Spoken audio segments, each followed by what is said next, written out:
tahu. Orang Allah itu sudah datang kepada Abraham ya di dalam Kejadian 18. Itu dalam rupa manusia. Yang menuliskan kisah Abraham itu Musa. Jadi apakah Musa tidak tahu Allah itu datang dalam teofani atau dalam penampakan manusia? Ya tahu. Cuma kalau yang masalah Abraham itu kan saya pernah dengar dari Rabi Yahudi, Robi Tabia Singer, katanya itu yang datang itu 3 malaikat kak, malah Elohim ya itu Rafael, Gabriel dan Mikael. Mana dalilnya? Yang 3 Mana yang dalilnya? ada di itu kayak yang 3 utusan. Saya kan nggak percaya. Mereka aja nyontek kitab orang Kristen kok. Iya, mereka ngambil kitab kami kan? Mereka itu nyontek kitab kami di abad 10. Kitab Oh, kami itu Yahudi Rabbinik, Yahudi Rabbinik itu berarti ya, Yahudi Rabbinik itu adiknya Islam karena mereka baru ada di abad 10. 10. Kalian abad ke-7. Udah lagi. Kami Kalian abad pertama. kedua kalinya. Jangan percaya sama Rabi Yahudi. Betul. Ada yang betul. Oke, itu aja sih kayak mau ditanya. Makasih ya. Ya. Jadi mereka tuh menyantai-nyantai juga gitu. Yang original itu cuma Oke. karena di abad kami yang membuka abad gitu loh. Yesus yang 11-12 ya, itu 11-12.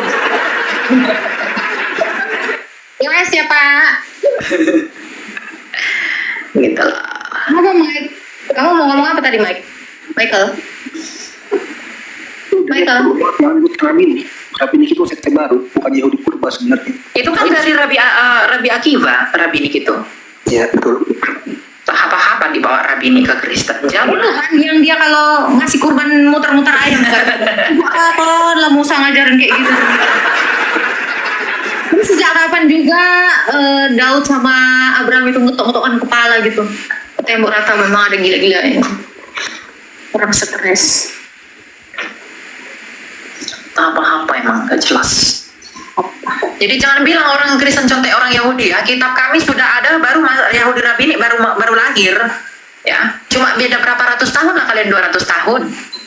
Ya kan? Kalau gereja nggak mengkanon kitab kita jadi kayak gini, nggak ada yang punya kitab, cuman kami yang punya kitab ini. Betul.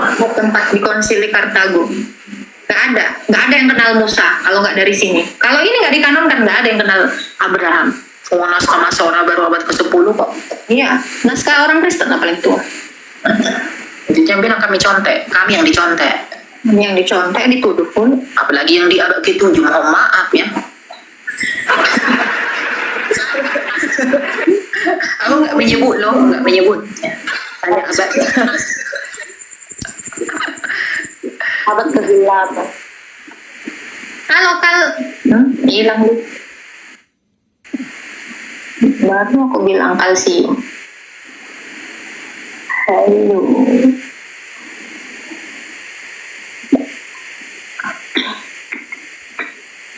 Kok kaget kalian dua maut? Dari dulu ya kami dua maut. Iya, Mike. Halo. Bang Toto. Halo, malam Kak. Iya, Bang. Desa Kristen, Pak. Kristen. Ada yang mau ditanyakan, silakan. Nah, kemarin saya lihat ke Elia ya. Kemarin saya lihat Elia itu bilang katanya Yesus bukan Allah katanya. Hah? Gimana aku bilang kayak gitu? Ngarang. Saya lihat ya, nggak benar nggak ngarang, saya nggak ngarang. Di TikTok Tunjukkan katanya datanya, Yesus bukan Allah katanya. tunjukkan. Ya di mana? Tunjukkan Dia, dulu. dia, dia di TikTok ya. Iya di mana? Saya gini, Buktinya Yesus gini. bukan Allah. Iya, Ya kasih aja Pak. Mana? Yesus saya lihat di TikTok, Gini Pak, Yesus adalah Allah tapi dia bukan Jangan Bapa. Gitu loh. Oh gitu. Iya, di sini. Yesus adalah Allah tapi dia bukan sang Bapa. Nah, Mungkin sekarang Bapak lagi sekarang bersembunyi di dalam goa-goa ya. Jadi Enggak, gini ya. Boleh nggak saya berdoa gini? Yesus, engkau Allah kami yang hidup, boleh nggak? Boleh. boleh. Boleh kan? Boleh. Masalahnya apa? Masalahnya apa? Allah itu hakikatnya dia. Allah yang hidup, boleh kan? Bapak, dengar ya Pak ya. Allah itu adalah hakikatnya dia. Bapak mau joget-joget, menortor pun dan ber-DJ, dia tetap Allah, nggak bisa berubah. Allah itu nggak pernah berubah Pak. Iya betul.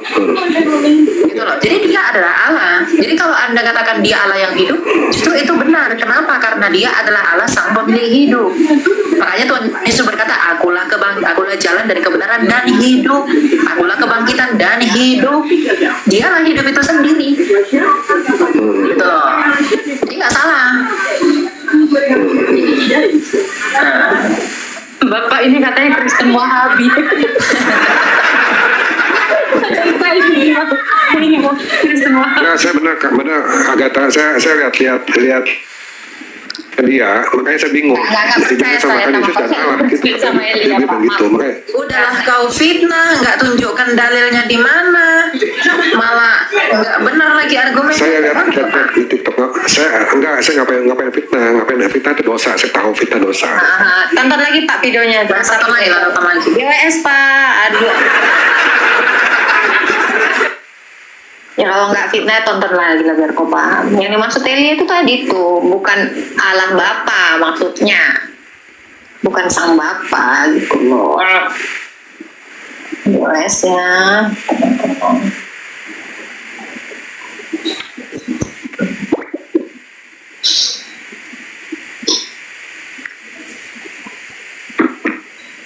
Michael, kau itu kejeda terus loh Michael. Dek. Woi Michael. Halo Ordinary. Selamat malam. Mau tanya apa Malam. Pak? Ordinary mau tanya apa? Bukan mau tanya. Kebetulan saya kan udah ngikutin apa kalian ini, diskusi kalian ini. Saya sebagai Kristen gini bingung. Kenapa bingung? Apa untungnya kalian mendebat-debat agama ini? Nggak ada aku debat di sini Pak. Kami di sini memberitakan firman Tuhan. Apalah untungnya? Untungnya banyak orang yang diselamatkan. Banyak orang yang melihat kebenaran. Dan jadi guru BP kalau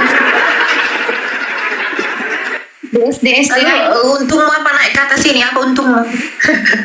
Gini ya, orang Kristen itu diperintahkan untuk berbuah loh. Kita itu jangan menyimpan talenta itu untuk diri kita sendiri, kita juga harus membaginya kepada yang lain gitu. Kita itu harus menghasilkan buah dari talenta yang sudah kita punya. Itu loh. Orang Kristen kalau udah percaya kepada Yesus terus kau diam aja, selesai kau. Nggak Kristen lah itu namanya. Kau harus memberitakan Injil. Orang disuruh memberitakan Injil kau malah kau nikmati sendiri. Dihukum kau sama Tuhan Yesus. Mana untungnya? Untungnya banyak orang yang selamat lah. Gimana sih Anda ini? Anda tidak tahu ya. Belajar Alkitab sih kau. Kalau ya. Nanti dulu ya, aku sambil buat tugas ya.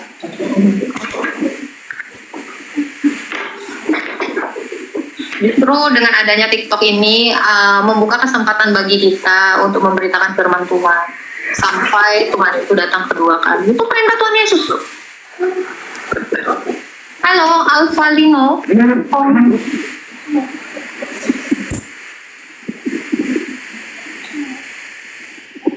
Ini ada yang ngejawab nih. Untungnya bumi masih berputar. Untungnya tak pilih menyerah. Bagus ini. Aduh. Halo, Olat. Assalamualaikum. Assalamualaikum. Assalamualaikum. Halo. Islam Kristen, Bang? Halo, ya malam. Wah, selamat malam. Silakan, Bang. Islam atau Kristen? Saya Islam. Silakan, Bang. Mau bertanya apa tentang iman Kristen? Ya, saya mau tanya, itu Tuhan Yesus punya mama enggak? Ada, kemanusiaannya punya ibu. Punya ibu? Punya mama. Agak semangat ya, Bang. Lama Pak.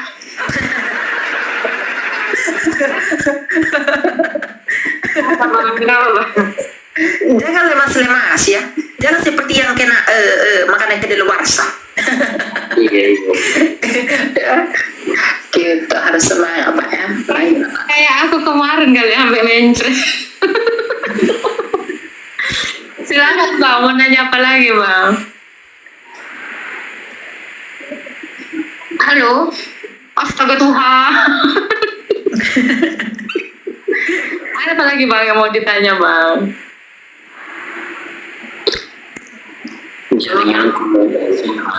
Jaringanmu bagus kok Pak, kelihatan di sini. Ya udah Pak, GW aja. Kepalamu yang jalannya kurang cepat.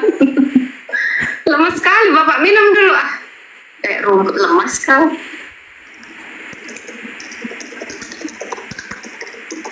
Biasa aja dong keyboardnya. Iya. So profesional.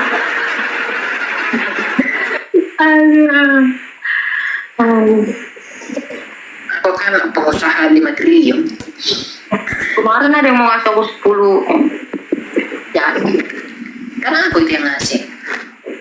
enggak ada kemarin banyak kan. Di mana dalilnya babi halal? Aku kasih dalilnya babi halal, enggak ada 10 M-nya. Halo Ces. Halo Kak, Halo, sama Kristen. Kristen. Ya, silakan Kak, mau bertanya. Mau tanya yang tulis kitab Matius sampai Yohanes itu siapa ya Kak? Ya masing-masing nama penulis itu, nama Injil itu. Iya. Matius ya Matius, Lukas ya Lukas, Markus ya Markus, Yohanes ya Yohanes. Itu adalah Aku pernah lihat di video rasul itu. aku pernah lihat video katanya anonim gitu Kak. Ada. Itu ada namanya. Tapi di Ya, memang ada di YouTube sih. Siapa namanya yang bilang itu anonim itu? Orang liberal itu biasanya. Guru Gembul. Iya. Ya, Gembul. Ah, itu. Nah, bule luar negeri. orang luar negeri. Mas Herman, Orang luar negeri pun banyak yang oh-nya, nggak usah langsung percaya Kak. Objektif. Orang luar negeri itu yang ateis itu. Iya. Jelas-jelas namanya di situ Injil Matius. Ditanya lagi siapa penulisnya anonim. Itu. Ada lagi Kak yang mau ditanya Kak. Jangan percaya hoax kayak gitu Kak. Ya, itu kan mereka nggak punya dasar mengatakan demikian. Apa lagi yang mau ditanya? Paling mau dulu aku kalau baca banyak nama kadang suka bingung. Misalnya ada salah satu orang yang berdosa, aku agak lupa sih kisahnya, tapi yang dihukum tuh padahal satu orang doang yang berdosa, tapi keluarganya dihukum semua gitu, maksudnya yang ditelan bumi gitu. Gimana? Maksudnya kenapa ke salah satu orang tuh ditimpakan Telan ke bumi? keluarganya? Yang di mana? Di mana yang telan bumi? Belum tahu sih aku. Belum Perjanjian tahu. lama. Apa itu? Apa? Kisahnya siapa telan bumi? Indonesia. Siapa Kak? Gak tahu, coba cari dulu ayatnya nanti biar kita bacain.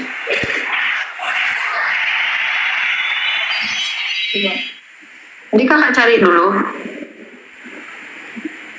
Siapa? Nabi. ditelan bumi siapa Kak? Oh mungkin itu Lut, Nabi Lot bukan Lot. Korah ya? Tuhan bumi. Mungkin kisahnya si Lot itu kali ya yang jadi Lot mungkin. yang garam itu. Loh, itu bukan ditelan bumi lah. Iya. Yang Korah. Korah. Korah. Aku baca kesimpulan kundang itu kayaknya. Kayaknya kamu bukan Kristen ya kamu ya? Kristen. Kristen apa? Protestan. Gereja di mana? Di GPI. Ada Korah itu memang ada di dalam Alkitab. Bilangan 1 ayat 1 sampai 33 ada. Terus kenapa Pak? Yang di mana Kak kisahnya? Maksudnya bingung aja gitu kenapa. Kakak udah baca? Iya, tapi ada lu gimana aku ingat. Korah, Datan dan Abiram kan yang memberontak kepada Musa kan? Bukan? Iya, memberontak kayak yang nggak percaya keputusan Tuhan. Nah, jadi dia berdosa tapi satu keluarga yang dihukum ditelan bumi gitu. Korah ini adalah seorang Lewi juga ya. Sepupu pertama Musa ya. Oh iya, Korah ini mati bersama ayahnya kan, karena mereka ini ya. Nggak semua sih. Coba aku baca dulu ya di bilangan. Ada itu bilangan 16 sih. Ya. Terus Kak, kenapa Kak mau bertanya apa di situ? Kakak udah lihat kejadiannya? Udah baca? Iya, pernah baca waktu itu. Terus jadi timbul apa yang pertanyaan. Kakak tahu?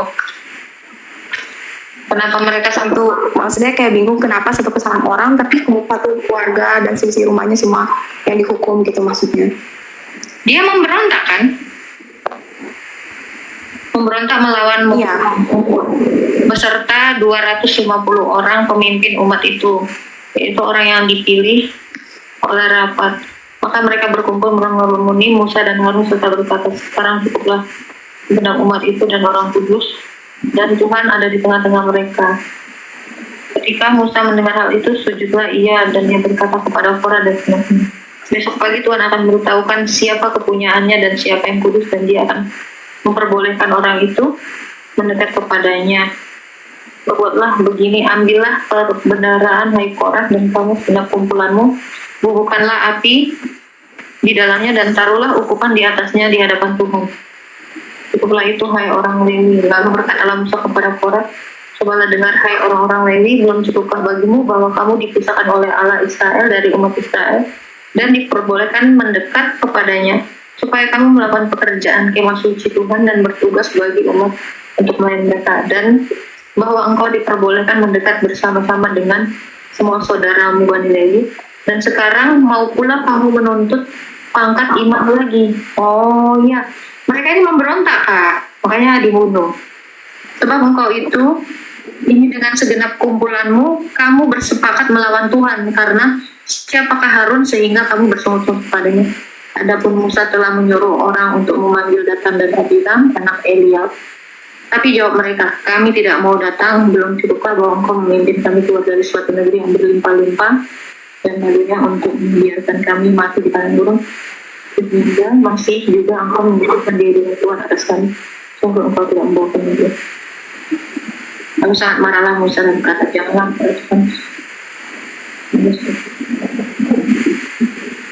Dia si Korah itu dia yang ternyata memimpin pemberontakan melawan Musa Ya. di dalam bilangan 16 ayat 1 sampai 3. Makanya dia matinya itu di telan bumi yang terbelah. Jadi dia memimpin pemberontakan dan orang-orang yang memberontak sama dia juga ikut. Jadi bukan hanya dia seorang diri, yang lain juga ikut bersalah. Gitu.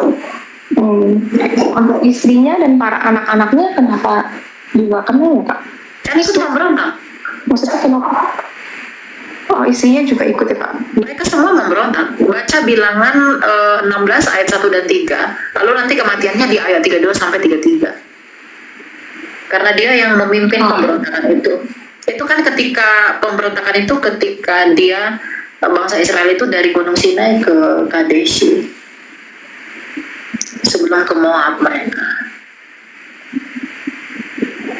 Gitu. Jadi memang mereka itu dibinasakan melalui bumi yang terbelah gitu. Ada juga di dalam Ulangan 11 ayat 6 dimention kembali, lalu di Mazmur 106 ayat 17 gitu ya. Itu poinnya di ayat 27 Kak.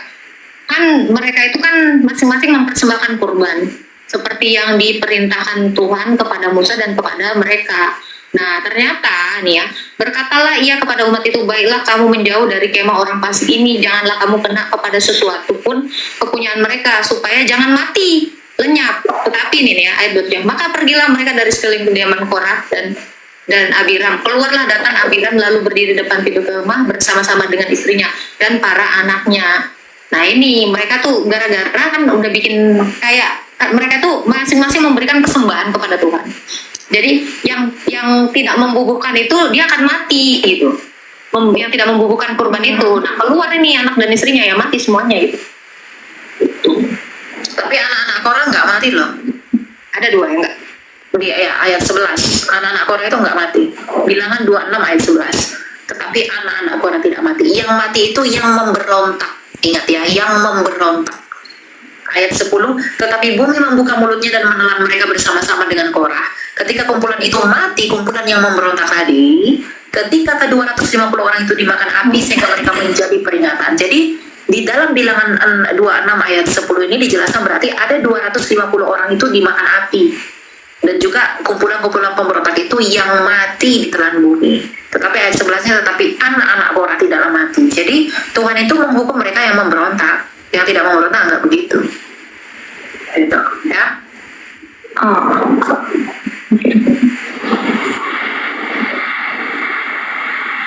Ini tuh si Korah itu pengen ini ya, jabatan imam sama Ya. seperti si Harun dan Musa. Betul. Padahal ini masih sepupu pertama, ini masih sama-sama Bani Lewi, sama-sama orang Lewi. Cuma dia itu pengen ini.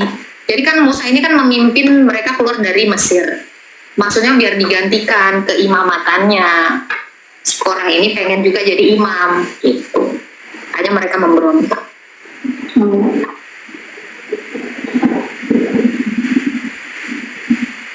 Ada lagi yang mau ditanya, Kak? Masih ada lagi Kak. Silakan. Hubungannya tentang keadilan Tuhan sih. Aku selalu banyak nonton di YouTube.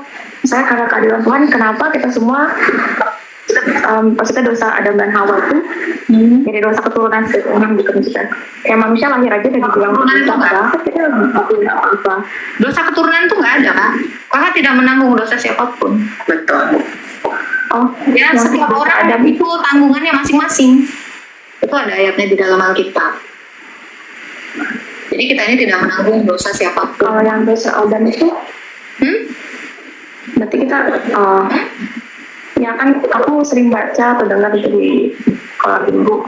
Jadi dosa Adam itu yang membuat semua manusia berdosa dari lahir aja itu sudah berdosa. Makanya kita harus percaya sama Tuhan Yesus supaya kita Aku tanya, kalau dari lahir udah berbuat dosa, apa dosa yang dia lakukan?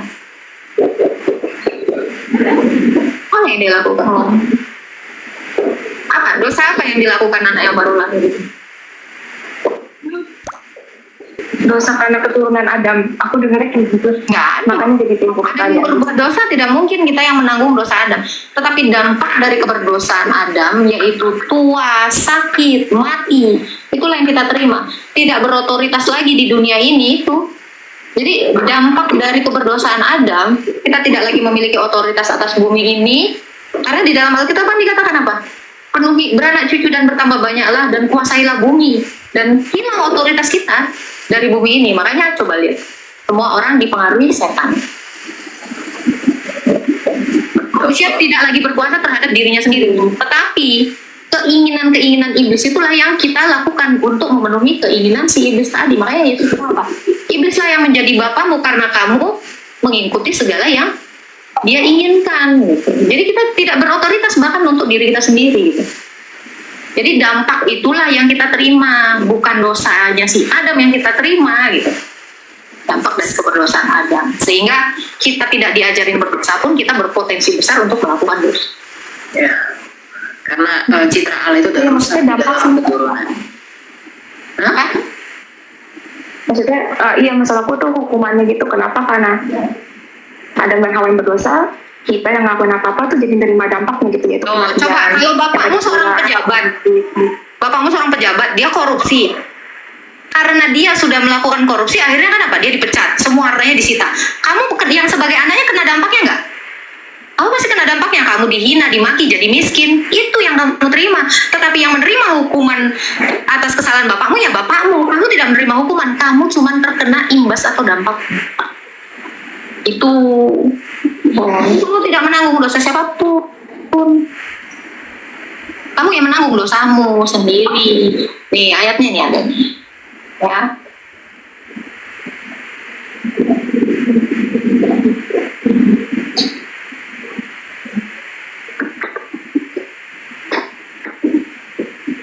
Nih. Ya, Galatia 6 ayat 5 dikatakan sebab tiap-tiap orang akan memikul tanggungannya sendiri. Tuh. Jadi apa yang kamu pikul ya tanggunganmu sendiri. Jadi dosamu itu ditanggungan kepada orang lain. Kenapa? Berarti kematian itu maksudnya jadinya dampak ya Kak? Dampak. Makanya manusia itu kan menjadi tua. menjadi sakit-sakitan. Akhirnya mati. Upah itu kan dampak, makanya Romana bait 23 upah dosa adalah maut. Dampak dosa itu ya maut. Kita mati ya karena keberdosaan kita. Kita bisa dapat mati ya karena dampak keberdosaan yang ada dari semula itu. Gitu loh. Bukan berarti kita menanggung dosa si Adam. Itu namanya yetzer hara kalau dalam Ibrani. Bukannya bahasa Jepang. Baru gini. Gitu ya CS ya. Lagi awal ditanya CS. Tuhan berkati ya. Halo. Ayah. Assalamualaikum.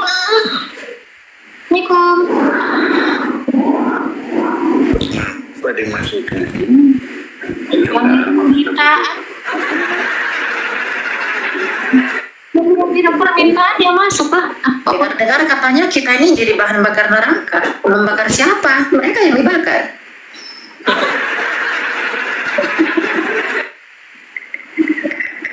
Ya kan? Berarti kita bahan bakar. Kalau kita bahan bakar, berarti mereka lah yang dibakar. Berarti mereka.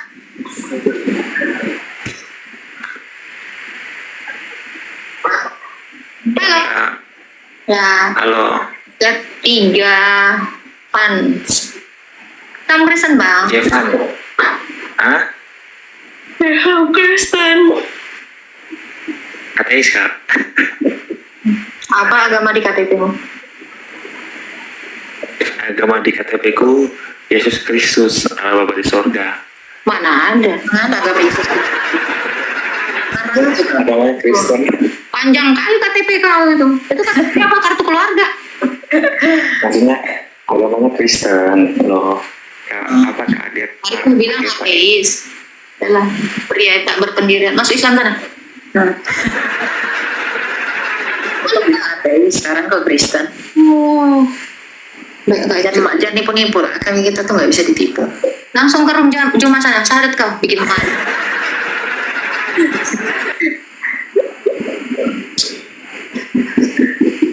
Mau alap aja kau.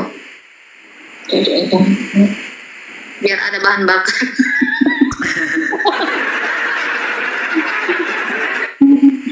Sesungguhnya bahan bakar adalah lebih berguna daripada bahan bangunan. Halo Gempar 05. Halo. Pingsan.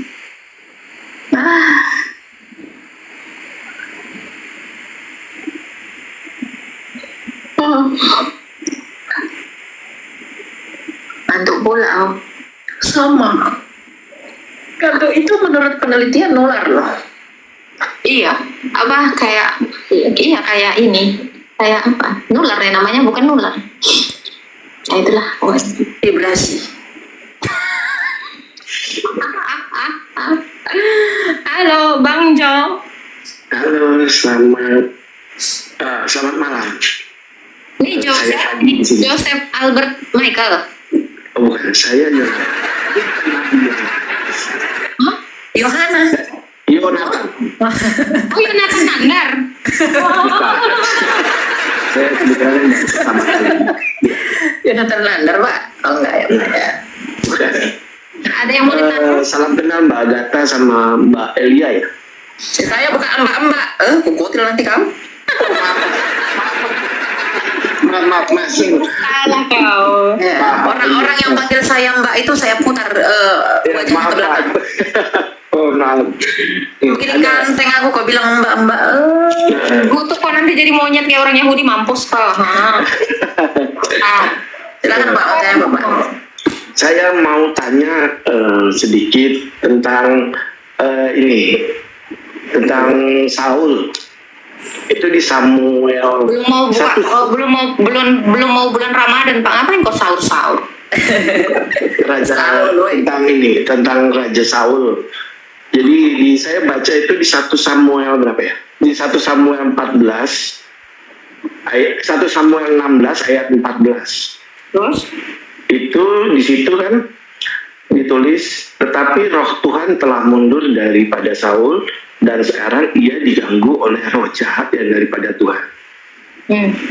Pertanyaan saya, roh jahat daripada Tuhan ini itu sama diartikan dengan iblis atau memang Tuhan punya roh jahat untuk memberikan maksudnya pelajaran kepada orang-orang. Tuhan sudah mundur, dia diganggu roh jahat kok. Tuhan jadi roh jahat. Tulisnya dia diganggu oleh roh jahat yang daripada Tuhan. Berarti memang Tuhan punya roh jahat. Coba di mana? Bukan gitu. Di 1 Samuel 16 ayat 14. Ini ya Pak, ya dengar ya Pak. Tetapi roh Tuhan telah mundur daripada Saul dan sekarang ia diganggu oleh roh jahat yang daripada Tuhan. Ya, ini bandingkan dengan 1 Samuel 19 ayat 9-nya. Dikatakan begini, tetapi roh jahat yang datang daripada Tuhan hingga pada Saul ketika ia duduk di rumahnya dengan tombak di tangannya dan Daud sedang main kecapi. Jadi ayat ini Pak, itu bukan berarti bahwa Tuhan itu mengutus roh jahat itu kepada si Saul, bukan, tetapi pada kasusnya si Saul ini, ketika roh Tuhan mundur dari Saul karena Saul tidak mau taat sama Tuhan, maka atas izin Tuhan roh-roh jahat itu datang mengintimidasi Saul. Makanya dikatakan roh jahat yang daripada Tuhan. Jadi roh jahat yang daripada Tuhan itu terjadi, disebutkan roh jahat dari Tuhan itu karena Tuhan mengizinkan roh jahat itu mendekati Saul karena Saul memilih untuk tidak taat kepada Allah. Itu maksudnya. Oh ya, oke. Mengerti saya. Jadi Tuhan izinkan, bukan Tuhan yang kirim paksa, tapi karena Saul nggak mau dengar Tuhan, maka Saul Tuhan bebaskan menurut keinginannya, maka roh jahat yang mau datang kepada Saul Tuhan izinkan. Gitu. Jadi bukan Tuhan yang kirim roh jahat. Ya, oke. Nah, ya karena saya juga agak sedikit jadi bingung, maksudnya Tuhan punya roh jahat atau Tuhan apa ya? Bukan. Jadi Allah itu menggunakan roh jahat itu untuk menjalankan rencananya untuk menghukum orang yang melawan kehendaknya. Jadi roh jahat itu memang di bawah kendali Tuhan. Sama satu lagi sih saya baru baca juga tentang itu loh, tentang ternyata zamannya Musa juga membuat itu ya, patung ular ya. Saya baca juga, dia itu di bentar ya saya cari ya, di 2 Raja-Raja. Kenapa Pak? Jadi di situ ditulis itu zamannya Hizkia, Mas Elia. Di sini itu zamannya Hizkia. Terus di 2 Raja-Raja 18 itu ayat 4 saya baca ya. Dialah yang menjauhkan bukit-bukit pengorbanan dan yang meremukkan tugu-tugu berhala dan yang menebang tiang-tiang tembaga ya. Ya, betul sekali. Itu Musa yang membangun. Nah, saya juga baru tahu, ternyata Musa membangun ular tembaga itu. Aku kaget loh. Ternyata Musa membangun ular tembaga itu. Yang main satu. Kaget loh. Oke.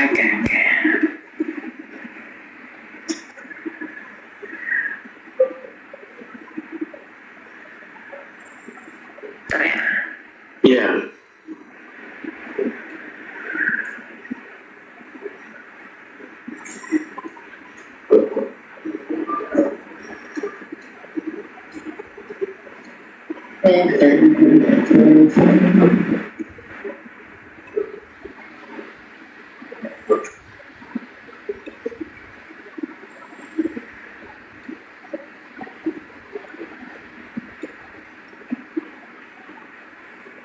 Apa yang mau Bapak tanya tadi Pak?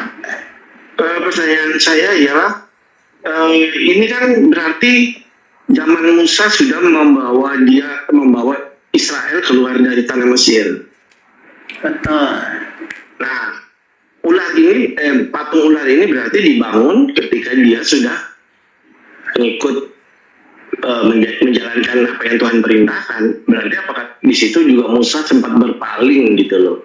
Selain dia memukul Ular tembaga itu kan Pak, ular tembaga itu kan tipologi Mesias Pak.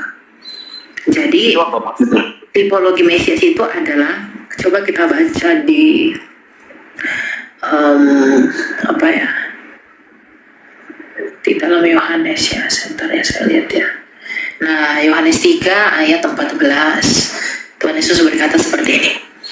Dan sama seperti Musa meninggikan ular di padang gurun, demikian juga anak manusia harus ditinggikan.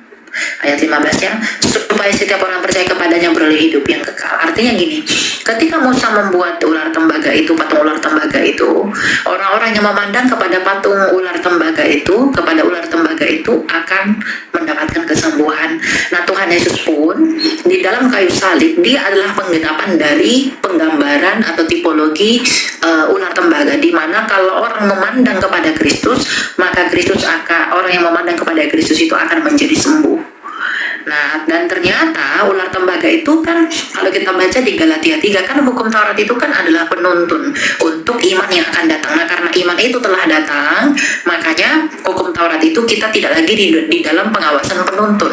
Nah, untuk ular tembaga itu sudah hancur di zamannya Hizkia yang mereka sebut sebagai Nehustan itu, karena mereka sudah menyalahgunakannya.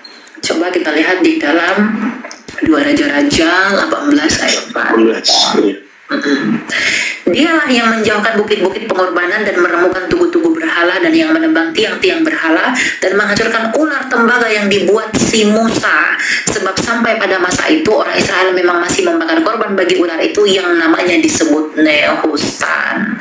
Nah, jadi orang-orang Israel itu jadi menganggap benda itu sebagai berhala, dan mereka memperlakukan ular tembaga itu seperti penyelamatnya mereka, dan Tuhan nggak berkenan akan hal itu, sehingga bangsa Israel itu dihukum pada zamannya Hizkia. Kemudian ular itu dihancurkan gitu, karena bukan itu makna yang sesungguhnya, tetapi merujuk kepada Mesias yang akan datang gitu ya. Jadi kenapa dihancurkan? Karena memang memberontak. Ketika itu belum dihancurkan, Tuhan masih memperkenankan itu masih ada, tetapi puncaknya di zaman Hizkia baru dihancurkan, karena mereka menyembah itu sebagai berhala dan Tuhan nggak berkenan gitu, Pak. Oh, berarti lambangnya obat di Kementerian apa itu kan ada ularnya, ambil dari Alkitab. Betul, PBB itu juga gitu. Itu dari filosofi Yahudi loh, Pak. Oh iya. Kan Badan Kesehatan Dunia kan ular juga, WHO kan ular juga kan. Iya. Itu terinspirasi dari kisahnya si Musa itu. Gitu. Makanya seluruh dunia ini harus percaya Yesus, Pak. Karena ular itu hanya penggambaran, wujudnya ya Yesus sendiri sebagai obat. Gitu loh. Ya. Terima kasih. Oke, terima kasih. Terima kasih Mbak Gata. Ya. Bikin dulu Michael, aku lagi cari akun. Nggak bisa aku ini, nggak ada moderatorku. Aku nggak moderator.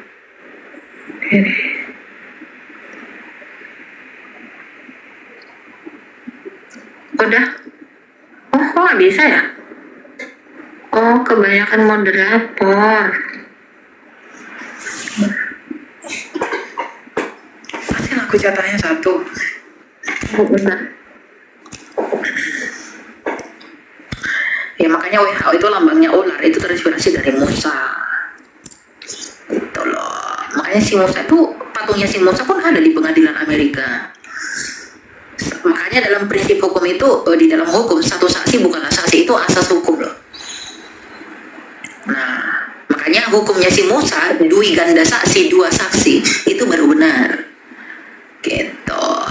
Itulah pengaruhnya kekristenan itu atas seluruh dunia, agar menjadi nyata bahwa gereja adalah berkat dari Kristus. Kok nggak bisa aku ini? Kenapa ya? Udah loh. Itu ada dragon. Interaksi, oh iya, live together. Ada kan, bisa kan? Oh, tamu, ya ada 83. Oke, silakan Dragon. Kayak apa Dragon? Tau nggak yang tadi akun peringatan di atas? Ngeri kali pasukan Haina di bawah ini langsung ngeri, peringatannya langsung di atas. Ya, Bani report, Bani lapor, Bani norak, kalian semua ini. Ya, tap ya, woi. Halo. Ya, silakan Pak. Oke, Kak, siap diterima. ini saya mau nanya Kak. Ada teman saya nanya seperti ini ke saya. Dia bilang begini, firman Tuhan atau Alkitab itu semuanya firman Tuhan bukan? Nah, saya kan kayak kaget itu, ada teman saya Kristen, dia nanya seperti itu ke saya gitu. Nah, kalau saya nanya menurut kakak Aganta ini atau kakak Elia, gimana cara menjawabnya? Silakan Pak, mau kau atau aku? Woi, Bentar, gue lagi cari ini akun. Lanjut. oke. Jadi apakah semua firman Tuhan, semua tulisan kitab itu firman Tuhan atau tidak? Pasti firman Tuhan. 2 Timotius 3 ayat 16, segala tulisan yang diilhamkan oleh Allah bermanfaat untuk mengajar. Jadi firman Tuhan yang dimaksudkan di sana dalam pengertian apa dulu? Dalam pengertian logos kah? Dalam pengertian dafar kah? Atau dalam pengertian grafe? Nah, grafe itu adalah tulisan yang diilhamkan oleh Allah. Ya, dalam imannya orang Kristen kita percaya bahwa rasul-rasul itu dalam menulis Alkitab itu atas ilham dari Roh Kudus.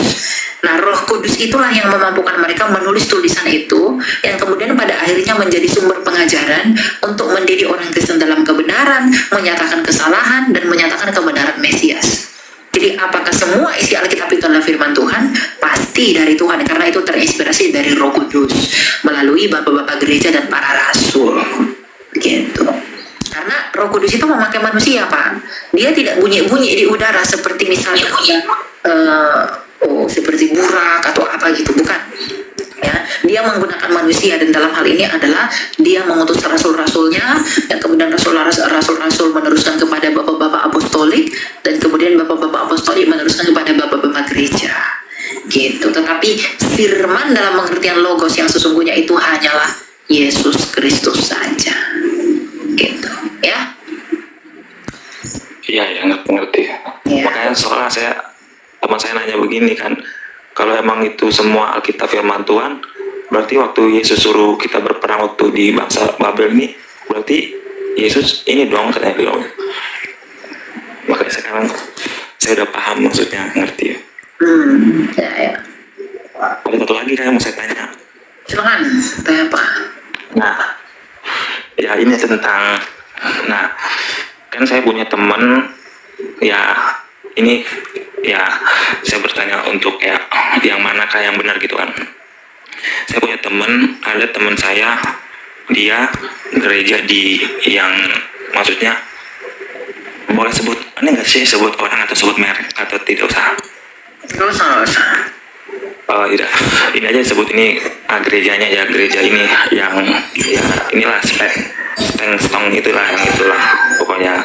Nah, dia kan gereja di situ. Nah, dia bilang ke saya kan Kristen juga nih, dia bilang begini ke saya, lu mending masuk gereja gua aja katanya, karena kalau di pemahaman gereja gua ya gereja lu itu kayak maksudnya pakai kayak kan di gereja saya kan gerejanya di ini gereja Protestan yang maksudnya pakai alat musik drum, alat musik inilah. Kalau dia kan kagak, maksudnya dia pakai piano doang.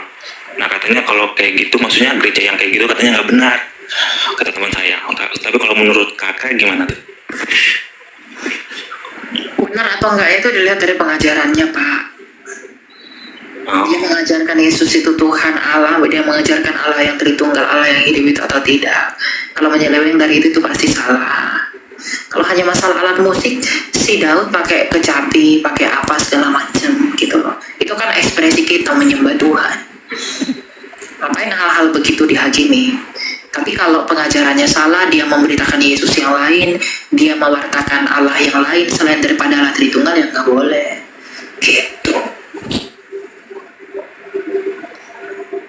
Gitu ya, jadi berfokus pada pengajarannya, Pak. Matius 7 itu berbicara tentang hal pengajaran sesat.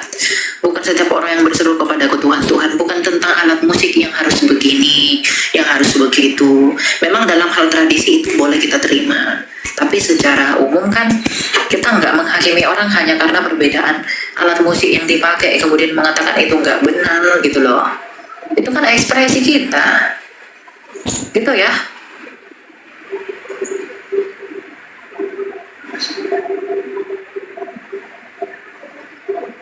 Halo, Dragon? Ini kayaknya komodo nih, komodo dragon.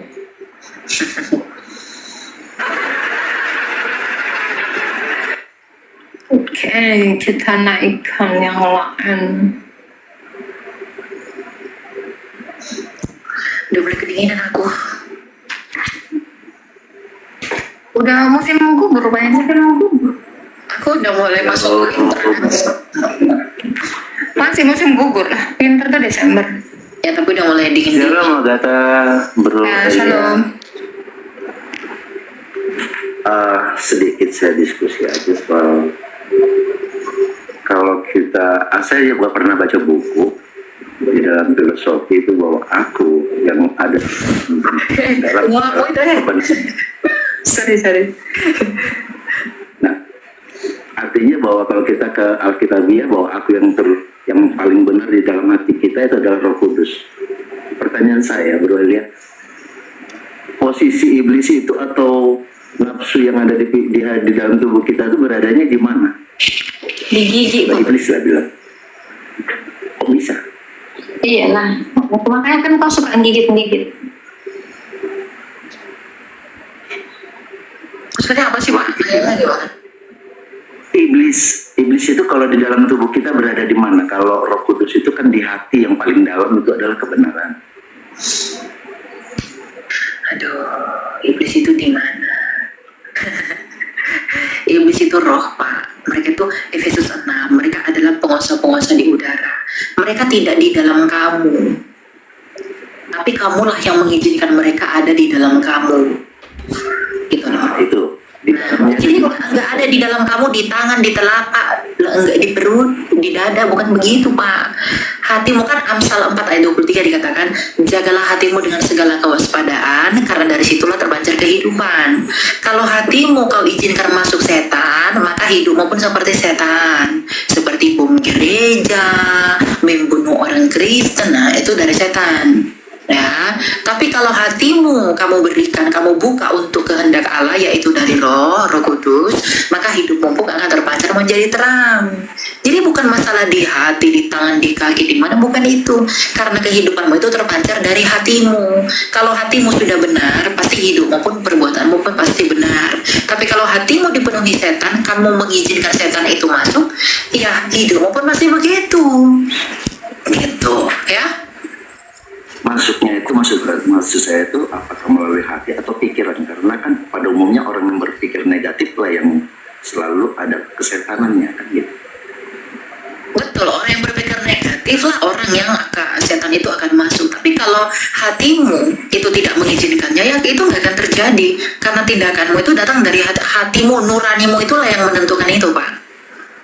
Kamu bisa berpikir, aku melakukan ini nggak ya, tapi hatimu lah yang menentukan. Nuranimu lah yang menentukan kamu melakukan tindakan itu atau enggak. Jadi setan itu bermanifestasi itu bisa dari pendengaran, bisa dari mata, bisa dari pikiranmu, entah dari mana aja itu bisa masuk gitu. Tergantung kamu mau mengizinkan atau tidak. Tadi itu kata Elia, contoh ya. Ada orang yang nggak kenal seseorang, tapi gara-gara orang lain sibuk ngomongin dia, akhirnya ikut-ikutan. Nah ini itu kan jatuh ke dalam dosa gitu. Fitnah itu, makanya jangan mendengarkan sesuatu yang memang kamu belum tahu kebenarannya itu loh, paham nggak? Jadi gini, saya paham. Jadi gini, karena misalnya karena kan gini loh Pak, roh setan itu pasti roh pemecah gitu. Jadi apa yang tidak berasal dari Allah itu pasti berasal dari si jahat gitu. Jadi kalau kamu sudah tahu perintah Tuhan, 10 perintah Tuhan itu, ya kamu harus lakukan itu gitu. Jadi bagaimana caranya supaya iblis itu tidak mengintimidasi kamu? Ya banyak-banyak berdoa, banyak-banyak beribadah, jangan banyak dengerin gosip, jangan banyak dengerin omongan-omongan orang gitu. Itu kan bisa menimbulkan banyak sekali manifestasi gitu dari si setan gitu loh. Dan kamu boleh melatih jasmanimu dengan berpuasa. Ya teman-teman yang terkasih, ada satu firman Tuhan yang saya mau bagikan kepada kita semua dalam Efesus pasal 2 ayat 1 sampai ayatnya ke-10. Demikian firman Tuhan. Kamu dahulu sudah mati karena pelanggaran-pelanggaran dan dosa-dosamu. Kamu hidup di dalamnya karena kamu mengikuti jalan dunia ini, karena kamu mentaati penguasa kerajaan angkasa, yaitu roh yang sekarang sedang bekerja di antara orang-orang durhaka. Sebenarnya dahulu kami semua juga terhitung di antara mereka, ketika kami hidup di dalam hawa nafsu daging dan menuruti kehendak daging dan pikiran kami yang jahat. Pada dasarnya kami adalah orang-orang yang harus dimurkai, sama seperti mereka yang lain.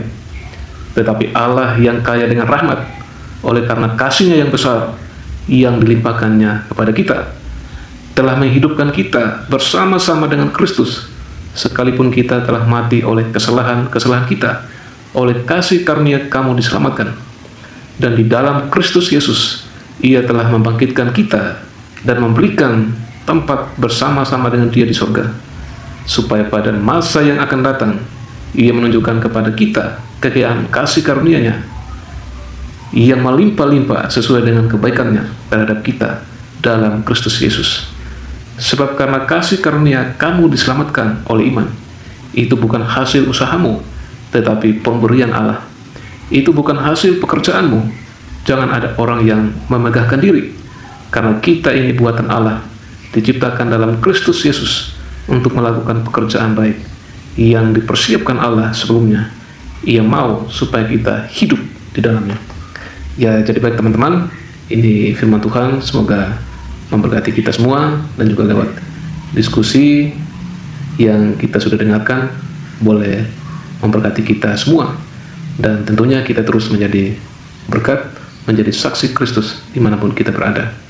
Dan terus dukung channel ini agar melalui channel ini banyak orang diberkati, dan juga orang banyak percaya kepada Kristus sebagai Tuhan dan Juru Selamat mereka. Untuk itu terus dukung channel ini dengan cara like, komen, subscribe, dan juga di-share sebanyak-banyaknya kepada teman-teman yang lain, dan juga di grup-grup rohani Kristen yang ada di media sosial teman-teman semua. Dan kiranya Tuhan terus memberkati kita dari sekarang sampai selama-lamanya.